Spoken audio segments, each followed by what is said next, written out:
we are surprised that the statement was released in the middle of the night.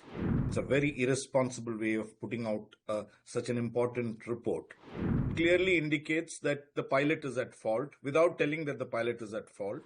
This is what we were saying is irresponsible, and this would lead to further speculations among the public. As the preliminary report of AI 171 is out, India has also given a statement on that. What is that statement, first of all, and what is your initial understanding of the report that you can share with us? Yeah, good evening. Firstly, we are surprised that the statement was released in the middle of the night at around 1:30, and it carries nobody's signature. Nobody is responsible for that, and it's a very irresponsible way of putting out such an important report. We've always maintained that you should have some kind of transparency, and the personnel involved in these investigation should be specialists. They should be pilots, they should be engineers, there should be other facets of subject matter experts who should come in and contribute or should be invited to contribute. Now you have put out something which is more confusing than when it started off, and it clearly indicates that the pilot is at fault without telling that the pilot is at fault. And the entire media has taken it up, so much so that people are even saying it's a deliberate act of sabotage slash suicide. This is what we were saying is irresponsible, and this would lead to further speculations among the public. Okay, sir. Sir, also, you have also been a pilot in the past. What, in your expertise, you can think of could be the cause of both engine fuel cutoff switches to move from run to cutoff within just 1 second? Could it be mechanical defect, electrical defect, or software malfunction? How do you want to put it? See, first let's assume without data, when we speak without the DFDR data, it is again Amar Chitra Katha. Okay? We are all telling stories. Now, if the start switch, that is the fuel control switches, have gone from run to cutoff and then back to run, that means the pilot is following a checklist of dual engine failure. It says cut off, put it back again, so that the engine electronic control swaps and there's a good chance of the engine starting back again. As the report mentions, one of the engines have begun to start up. Now that's as a part of the checklist. Now, if you just put that the pilot, it says the fuel control switches transitioned from run to cutoff. What do you mean by transition? It fell on its own, or did the pilot do it? Why don't you write that there? Because everything is very clear in the DFDR. If you touch it, and such an airplane, even if you touch it, you will know whose hand has touched where.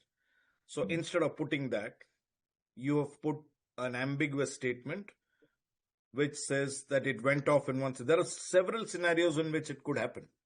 Now, people are confusing the fuel control switches with the fuel shutoff valves. So these are very, very technical terms. You cannot have somebody who is just walking down the lane, coming on media and talking. That is what happens with the Indian media, and that's what we are objecting to. A lot of experts who know nothing are coming and saying everything on the channel from bird hit. It started off with bird hit. Where are the bird now? It started off with the flaps not in position. What happened with that? It started off with pilot taking the flap up instead of gear up. So where are all those people now? Now they have come back with a different story. That now could be the pilot has cut off the fuel control switches. So we need to step back and make this. This is the problem if you have secrecy around it. What is so secretive for the Aircraft Investigation Board head to have CISF security? So if he's so scared, let him go home and sit. And he is not from flying background. He's from the engineering background. So, and he's from the Air Force. What does he know about civilian aircraft? So this is what we are in. We want a judicial inquiry. Now we are convinced we want a judicial inquiry into this whole matter so that we can also keep our points across. Yes, the center has also given a statement on the crash report, and they're saying that don't jump to conclusions based on pilot's conversation. How do you see the remark?